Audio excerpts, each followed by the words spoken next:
if you're a business person Mm. and you want to create, they always say brand stories or creating stories in your content. Mm. How do you do that? Yeah, Share your wisdom. I definitely think that you need to know what you're working with as characters. So like not everybody on a set should be an actor. Let's just be frank. Yeah. Because some people aren't trained, they don't have the personality, they're not going to convey the message. Mm-hmm. So you need to make sure, okay, certain people, maybe the owner is not the best person. But Yeah. I encourage every owner to try and upskill themselves in that because it's good because you know the business better than anyone.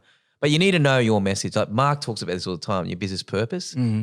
That's the number one thing, because when you're writing a song, making a movie, you want to do a campaign for your business. What's the purpose of your business? Like what problem are you trying to solve? And what are the struggles that people are dealing with that relate to you? Being relevant is key. Being relevant is really key. So what relevant means to me is what questions are people asking about your business, about your industry? If you're an accounting firm right now, you should be booming. Mm-hmm. And so you've got the characters, you choose your characters, you understand your purpose, you identify what people are asking. So you identify what's hot in the market at the moment. And then how do you actually create the story? It's great because there's different formats to this. There's long form, which is, I would dare say long form isn't very long anymore. It's maybe 2 minutes. Yeah. Our attention span is like just a little bit longer than a goldfish. Apparently Microsoft did a data stat on it, like is that right? 8 seconds. And Instagram, last year I read, this is how long you've got to keep someone's attention. 2 seconds on Instagram. So you got 1. So I go 1, look at it, 2, swipe away. Jeez. That's all you've got. So movement, color, music, they're all tools to be able to pop Senses. From the pop from the screen, because that's why I'm saying if you're going to put photos up, if you're going to put a video up, make sure that it's got all you can that screams out at people. That's relevant obviously to the purpose of the video, but make sure it's produced well, because people aren't going to hang around to the end necessarily. Yeah. Creating content for your business is about telling stories which have a problem to solve. It has heroes in it, and it has actual practical application. So you don't, in a story with the best movies you see, they don't just all of a sudden make cuts from the problem to winning. You've got to show people. That's it. You got to show them.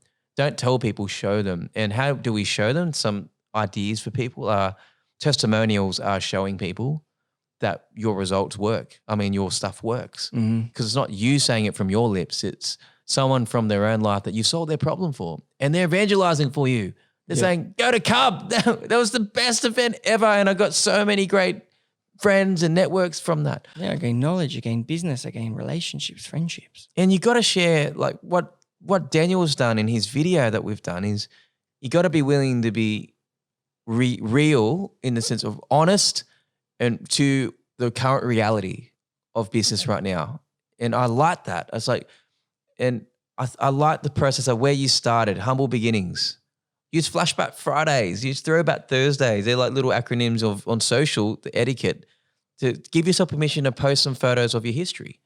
When you were a small company or when you were a one-man band. This is where it all started. This is where it all makes sense now to people that follow you, that it's actually no surprise that Daniel's where he is. That's great. The trajectory I could see where the trajectory was taking him. And I can relate to it. I can relate that. Wow. So people don't assume that people only know what you tell them, okay? And don't assume that people know what you're like. I assume that people don't care what I have to say unless I want to make it. I want to create stuff that's valuable to people that they otherwise wouldn't know. And I don't think I'm that important to think that they should be seeking out for me.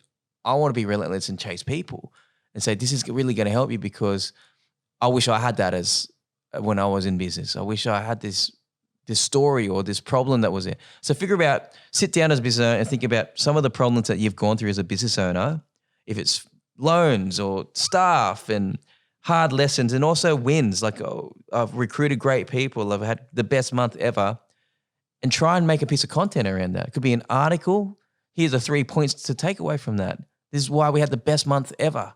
in sales in my industry. This is what I want you to know. It's what when you know it's generous. That's generosity on the internet. When you're Yes. giving that away. Yes, being generous in your story. Mm.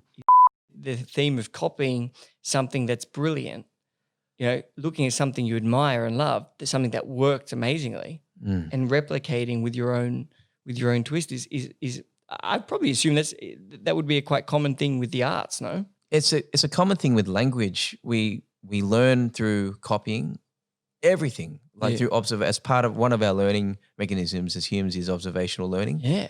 How can I naturally cheat in a way to go, can I slow motion his fingers? Can I what if I how did I make that cinematic scene? Like, I'm gonna just screenshot that photo of my favorite scene in Scarface, and I'm gonna position my actor here and here just like that and see if it does the same thing. Wow. So that's one way, but it's another step to go just plagiarize something and just copy like a parrot what you said. Because even if I try and copy what you say, I still sound different with my timbre and with where I'm coming from in context. Yeah. So you can't just copy something. You got to combine it with something else. Yeah.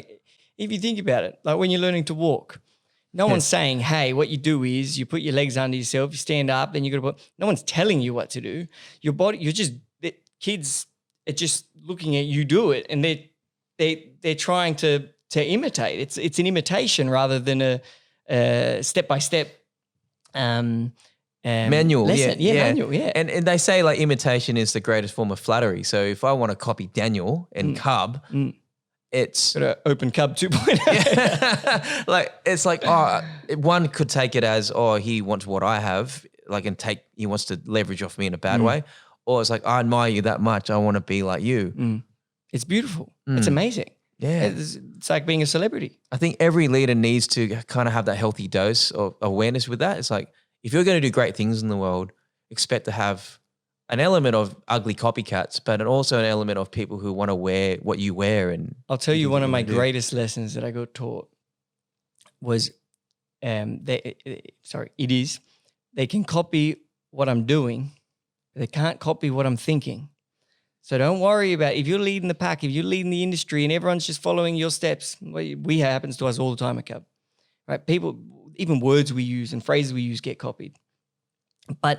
And the team send them to me. They're like, oh, look what they're doing. Look what people are doing. So who gives it? Who cares? Said, they don't know what we're going to do next. If we keep going like this, they're just going to be following us forever. May as well let them follow us. It gives us something to run from. And that's, I think, a really beautiful lesson. Don't worry about it. They can copy what you're doing. They just can't copy what you're thinking, what you're going to do.